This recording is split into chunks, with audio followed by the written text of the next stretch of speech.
Good morning, ladies and gentlemen. Today we're going to continue with magnetism, and we're going to be covering the last section, which is magnetic force. Okay, so we're going to be talking about magnetic forces. So this thing starts us off with a prompt talking about televisions.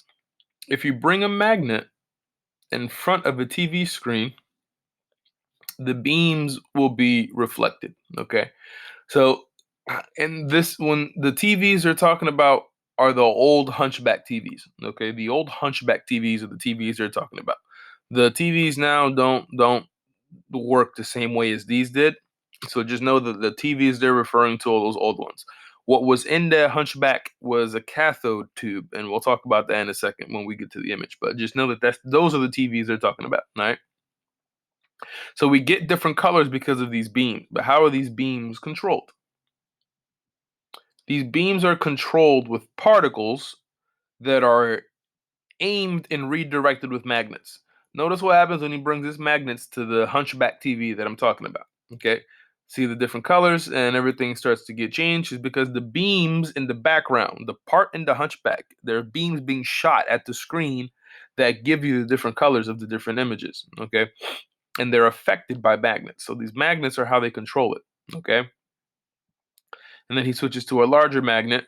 And if you see, if he pulls, he doesn't have it even need to be on the TV. It doesn't need to be touching it. He just brings it close and look at how much warping he does. So the stronger the magnet, the more it affects it, obviously. Okay. So that's what that's meant to entail. So those are the TVs they're talking about. How are these beams aimed at the right phosphors? Magnets. That's how they're redirected. Okay. So, magnetic fields can exert a magnetic force on moving charged particles. So, the particles, in order for them to be bent, they need to be charged. So, they're usually electrons, okay? The force is the greatest when the movement is perpendicular to the magnetic field, okay? What that means is if the magnetic field is going to the right and the particle is moving up, this will be when the force is the greatest because they're perpendicular to one another. Okay, that's what they're saying there. The force is the greatest when the movement is perpendicular to the field lines. The force is zero when the particles are moving along the field lines. What that means is if the magnetic field is going this way and the particle is also going that way, that means the magnetic force is zero. That's what they're referring to. And if it's in between, then you need to add a cosine or a sine portion and figure out the angle. Okay. So this is the equation to calculate magnetic force. Okay, here's a new force. Okay, we've learned about multiple ones, but this is a new one. Q is the charge of the particle. If we're talking about electrons, then it would be that 1.9 times 10 to the negative. I forget what the exact number is, but it's that number. V is the velocity, and B is the magnetic field strength. Okay, the magnetic field strength can change. Just how some magnets are stronger than others, it's because the magnetic field strength of those magnets can change. Okay, so if you rearrange the equation, well, what's going on? Why can't I scroll? Oh, because I have the marker selected. If you rearrange the equation, you can make it so that you can calculate the magnetic field strength. Or if you want to find how strong the field is, you can figure out the force and divide it by the charge and the velocity. Okay, and this unit is called a Tesla.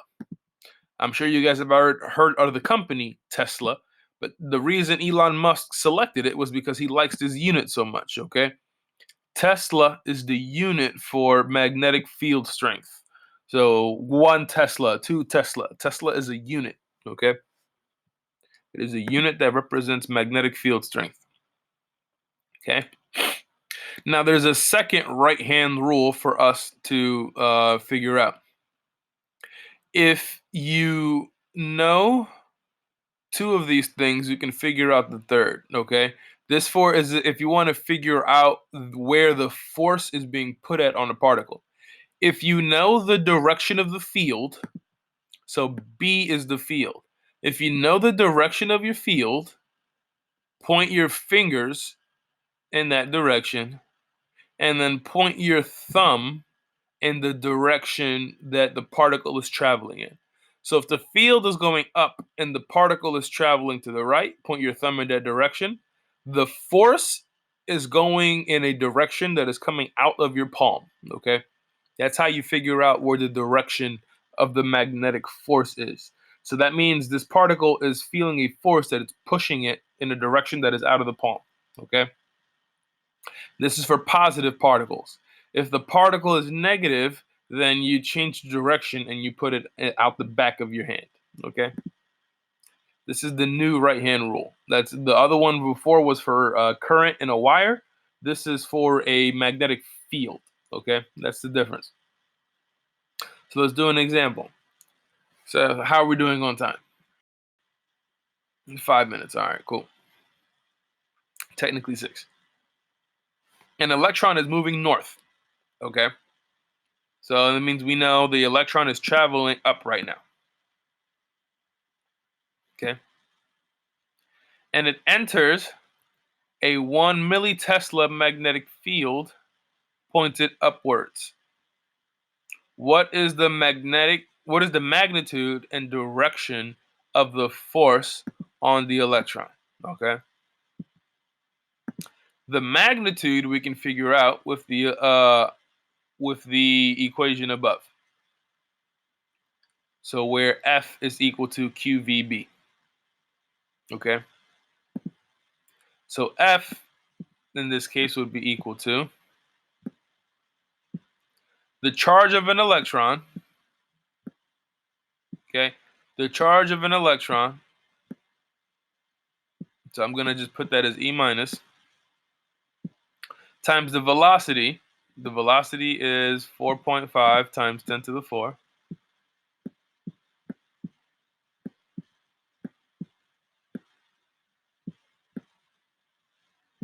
Okay. And then that needs to be multiplied by, I forget what the last thing, it's QV. B. We need to multiply that by B, which is the magnetic field strength. So then this needs to also be multiplied by 1 millitesla. We need to convert that to regular Tesla, which would we have to divide by 1,000. Okay. So this would be 0.00. Sorry about that. 1. Okay. If I'm not mistaken, that divided by 1,000. Multiply those three numbers together, you will get the 7.2 times 10 to the 18. Now, to get the direction, because notice how they're saying it's going west, okay?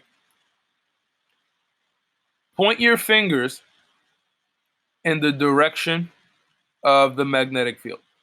So the fingers should be pointing up. Your fingers should be pointing up towards the ceiling, okay? Your fingers should be pointing up towards the ceiling. It says the magnetic field or the electron is moving north. Now, when they say north, they don't mean straight up. Okay, think of north as going into your screen. So whatever screen you're looking at, north is into the screen. So your fingers should be pointing up towards the ceiling, and your thumb should be pointed towards your screen. And if you do that, your palm should be facing your right side. The palm should be going to your right, which would be east, okay? But if you remember earlier, for the right-hand rule, for negative particles, the force is out the back of your hand. Electrons are negative. So which means the back of your hand should be facing left, which would be west, okay? That's why the answer is west. Okay, so again, fingers towards the ceiling, your thumb should be pointed towards the screen, and the back of your hand is where the electron is, that's where it feels the force. So that's how they got west. If you change it to a proton, then it becomes east, because if you change it to a proton, now it's coming out the front of your palm, and that should be facing east, okay? And then if it was a neutron, the force would be 0 because neutrons don't have a charge, okay? So that's how you use that equation, and that's how you use the right-hand rule, okay? Centripetal force, I don't want to apply it here quite just yet because it can get confusing, okay? But let's see, we can discuss it a little bit. So the X's on the screen, okay, the blue X's, that's telling you that the magnetic field is going into the page, okay? You're going to see that a lot more often. The magnetic field is going into the page, okay? The particle, the positive particle, is right now traveling up. If you do the right hand roll, where is it going to feel the force? Okay. You should have your fingers, the fingers, when I say fingers, I'm talking about your index, middle, ring, and pinky. Those should be pointing at your screen right now. Point your fingers at the screen. Then the particle would be technically in the direction of your thumb. Your thumb should be pointed up. So fingers towards the screen, thumb pointing up, your palm should be facing to the left. Okay? So that means the particle feels a force to the left. Okay? When that happens, it has a velocity going forward, but it's going to feel a force to the left, which means the particle is going to start traveling. It's going to change direction. It's going to start going this way. And so then it travels a little bit, and now it ends up here. And now the velocity is this way, but it's going to feel a force this way. So then that's going to pull it down in this direction. And you repeat that process over and over and over infinitely, and you end up getting circular motion. Okay? So that's what this is saying. This particle is going to end up going in a circle because the magnetic force is pulling it left, but it already had a velocity going up. So it's going to end up making a curved pattern, and it's going to continuously change direction. Okay? That's what that is referring to. And then this goes back to the current carrying wire. If you want to find the magnetic force that is acting on a current carrying wire, you can use the following equation. Okay? So the magnetic force on the current carrying wire would be equal to the strength of the field multiplied by the current, or how much flow you have of electrons, and then multiplied that by the length of the wire that it's in. Okay, that's in the magnetic field. That's what that's referring to. Okay, I'm going to skip this section right now for parallel current carrying wires because things start to get a little confusing. Okay, this is the Hunchback TV that I was talking about. This is the TV screen. And in the Hunchback, you have these things in the background going on. Okay? You have the cathode tube shooting out beams, and the beams are redirected with magnets. So the magnets control the direction of the beam. Right now they're going upward. We can make it go towards the middle. We can make it go towards the bottom, all by using these magnets. And the magnets are programmed to know where to direct the beam depending on the image that you see, okay, or what colors you need. Those Hunchback TVs, it looks like it was just one image always, right? The video was playing. Technically, what's going on is this beam is going across every single section of the TV. It's like a scanning motion, but it does it so fast that it looks like one clear image at all times. Okay, but that's not actually what's going on. Okay. They're also used in speakers, the coils, to produce the vibrations and the forces that give you your sounds. Okay. And that is it for the magnetic field section. Okay. So magnetic fields are very useful things. Let's go back to the parallel current carrying wires, what this is referring to. So what they're trying to show you here is that if you have two wires next to each other with the current going in the same direction, the wires are going to be attracted to one another. That's why when you see wires, like when they start to peel, you usually see bundles of wires. Okay, so like in for your charger, for example, your phone charger, that cable. Inside that cable are bundles of wires. And because the electricity is all flowing in the same direction in all the wires are actually attracted to each other via magnetic forces, okay? And actually makes the bundles stick together very easily. If the current was traveling in opposite directions, the wires would actually be pushing away from one another, okay? This would never happen in an electrical component. The flow is always going in one direction in all the wires. But just know that if you had two wires and the current was traveling in opposite directions, they would push away from one another. Okay, that's what this is referring to. Or how are we? Okay, I think we're good on time. All right, that's it for this presentation. That covers the magnetism section. Okay, today you have two worksheets to do, I believe. Okay, but I'm going to shorten them so that they don't take too extensively long. All right. Again, as always, if you guys have any questions or concerns, please feel free to reach out to me.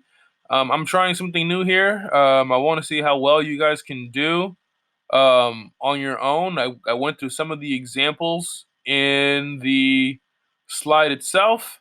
The problems are going to be very similar, so you guys should be okay. Again, you can use all the resources at your disposal. But again, if you have any questions, please feel free to reach out, and we will be more than happy to answer them. All right. Take care, guys. Enjoy the rest of your day. Be safe.